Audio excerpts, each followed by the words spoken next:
Bonjour à tous. Aujourd'hui, j'ai envie de vous parler de 3 petites lettres qui ont le pouvoir de changer nos relations professionnelles comme personnelles. Il s'agit de la CNV. CNV pour communication non violente. Alors non violente, c'est une référence au mouvement de non-violence de Gandhi, mais il s'agit ici d'apprendre à communiquer sans nuire à l'autre. L'expression, on la trouve pour la première fois sous la plume de Marshall Rosenberg, un psychologue clinicien dont on considère qu'il est le fondateur de cette approche, de cette méthode. Je ne vais pas dans cette vidéo revenir trop sur ces aspects-là, mais je vais vous proposer quelques ouvrages de référence à la fin de la vidéo. Alors vous lirez souvent CNV, mais on entend aussi parler de communication consciente. Moi cette formule, j'avoue, je l'aime bien. Communiquer consciemment, pour faire court, c'est apprendre à communiquer avec empathie, c'est-à-dire en étant capable de se mettre à la place de l'autre, avec authenticité, c'est-à-dire en se connectant à soi, ses émotions, ses besoins, et communiquer avec responsabilité, c'est-à-dire en assumant aussi sa liberté d'agir. Dans beaucoup de nos communications, nous avons tendance à mélanger, comme dans un shaker, le message avec d'autres choses, sans s'en rendre compte naturellement, et ça amène un résultat confus pour les autres, mais aussi souvent pour nous-mêmes. Et donc ça peut aller de l'incompréhension au malentendu, jusqu'à la dispute, voire la violence. Pour sortir de cette impasse, la CNV nous propose de décomposer notre communication en 4 points. Les faits, les sentiments, les besoins et finalement la demande. Prenons un exemple pour être aussi concret que possible. Je vais prendre un exemple inspiré de faits réels, peut-être que ça vous parlera. Je me rappelle être devenue dingue à cause de chaussures que mon mari laissait traîner dans le salon. Et la scène est la suivante. Il rentre du travail, gentiment, poliment, j'en sais rien, bonjour chérie. Je lui tombe littéralement dessus en lui aboyant. Mais tu laisses toujours traîner tes affaires, tu me prends pour ta boniche, c'est le bordel, je n'en peux plus, etc., etc. On s'arrête là puisqu'on a déjà assez de matière.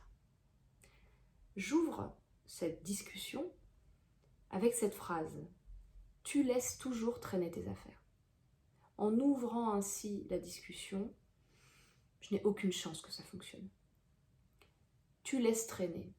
Déjà avec cette formule un peu trop forte, il y a de l'interprétation. Je suggère qu'il y a une intention un peu nonchalante chez lui d'abandonner, de laisser traîner ses affaires.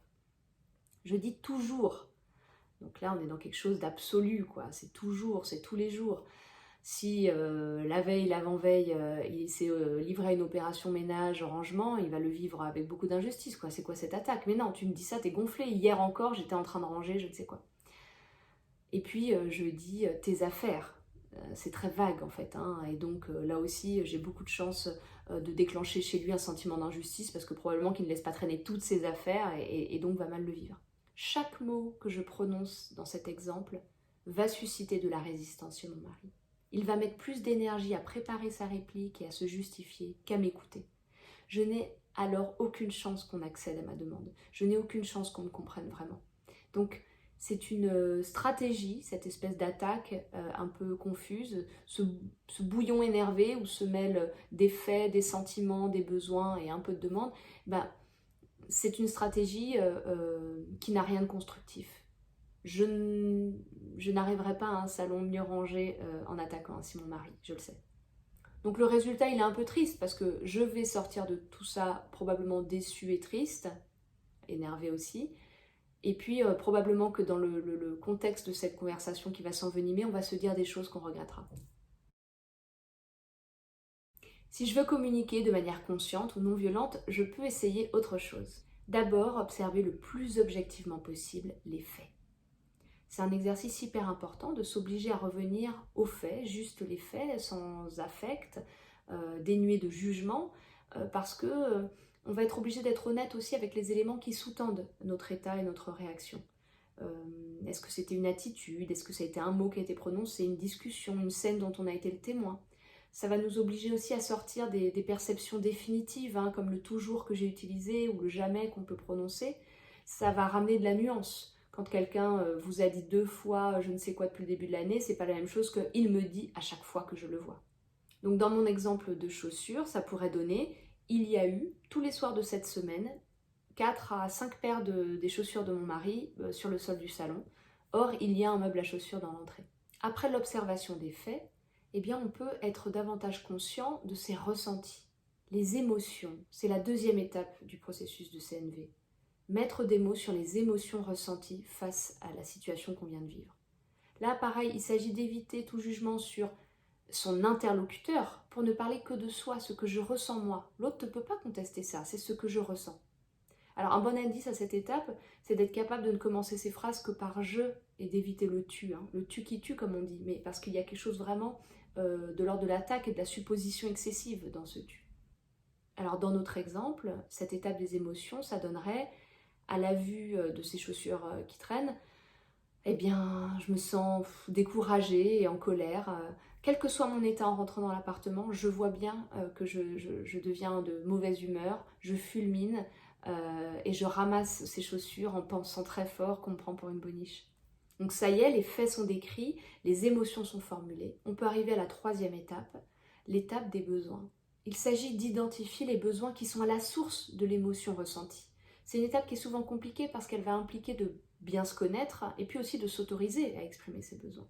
Mais enfin, honnêtement, c'est une étape qui déverrouille tout le reste. Il faut se demander de quoi ai-je besoin ou avais-je besoin? Quel besoin a été nié au point que je ressente ce que je ressens? Revenons à notre exemple de chaussures. Si je suis honnête avec moi-même, en fait, j'ai besoin d'un intérieur agréable pour me sentir bien chez moi. Je fais des efforts pour ça, des efforts de décoration, de rangement, de ménage. Et j'ai besoin que ces efforts soient reconnus et respectés par ceux qui vivent avec moi. Bon, la CNV n'est pas qu'une démarche de clarification de soi avec soi-même, c'est aussi une démarche tournée vers l'extérieur, on a un message à passer. Et c'est ce qu'on appelle formuler sa demande. La demande, elle est possible parce que vous avez fait les étapes précédentes. Vous avez fait le point sur les faits objectifs, sur les émotions éprouvées et sur vos besoins. Vous pouvez alors formuler une demande concrète, précise, réaliste, compréhensible pour votre interlocuteur. En fait, c'est là qu'il y a une démarche vraiment constructive, profondément constructive. Alors si on reprend notre exemple de chaussures, ça pourrait donner ceci. Tous les soirs de la semaine, j'ai ramassé 4 à 5 paires de tes chaussures dans le salon. En les ramassant, je fulminais, j'étais en colère et un peu découragée parce qu'en fait, j'ai besoin d'un intérieur qui soit agréable. Je fais des efforts pour ça, je fais des efforts de décoration, de ménage, de rangement, et j'ai besoin en fait que ces efforts soient aussi considérés, respectés par ceux qui vivent avec moi. Alors s'il te plaît, pourrais-tu ranger tes chaussures dans le meuble dans l'entrée? Il est fait pour ça, il y a de la place pour ça, mais si tu préfères un autre système, parlons-en. Alors la formulation peut sembler un peu naïve ou scolaire, académique, mais je pense que pour démarrer, c'est important de bien séparer comme ça chaque étape du processus. Et vous voyez sur cette demande de fin, il y a un caractère négociable. Pourrais-tu? Ça veut dire aussi que je dois accepter qu'on n'accède pas à ma demande. Ok, c'est pas une demande que j'impose. Évidemment que j'ai donné toutes les informations et tout le contexte pour qu'on comprenne d'où elle vient, et elle me semble légitime, mais évidemment que je dois aussi entendre ce que l'autre a à me dire, et d'ailleurs il va peut-être me rétorquer quelque chose d'intéressant et qui nous amènera à trouver un autre système. Pour la question des chaussures, bon, c'est un peu un cas évident, mais pour des questions plus complexes, de relations, de besoin d'attention, de besoin de reconnaissance, on peut arriver, je trouve, dans l'expression des besoins et la formulation de la demande, à un moment de confrontation constructive, qui fait que notre demande, on n'y accède pas directement, mais on trouve un terrain d'entente, parce que l'autre aussi sera encouragé à exprimer ce qu'il ressent, ses besoins, et à formuler à son tour une demande. Bref, ça donne lieu à une vraie communication responsable. Récapitulons. Par ce processus en 4 points, nous sommes invités à prendre conscience que nous réagissons toujours à quelque chose, à une situation. C'est le point 1, l'observation des faits. Que ces faits suscitent toujours en nous un sentiment, une émotion, c'est le point 2. Que ce sentiment correspond à un besoin chez nous, c'est le point 3.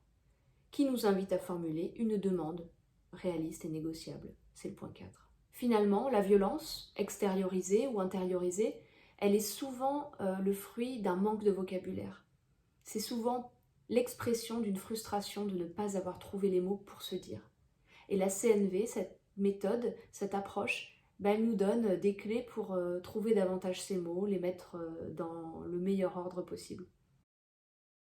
Un petit mot quand même de conclusion, la CNV c'est pas un truc, même si j'en parle ici dans une vidéo rapidement, il faut bien comprendre que c'est une démarche qui prend du temps, qui suggère d'essayer, d'expérimenter, de ressentir. Mais ce qu'il y a de chouette, c'est que chaque occasion de communiquer est une occasion d'essayer. Pas forcément la semaine prochaine, vous pouvez commencer là, tout à l'heure, avec un collègue, avec un proche. Ça peut commencer maintenant.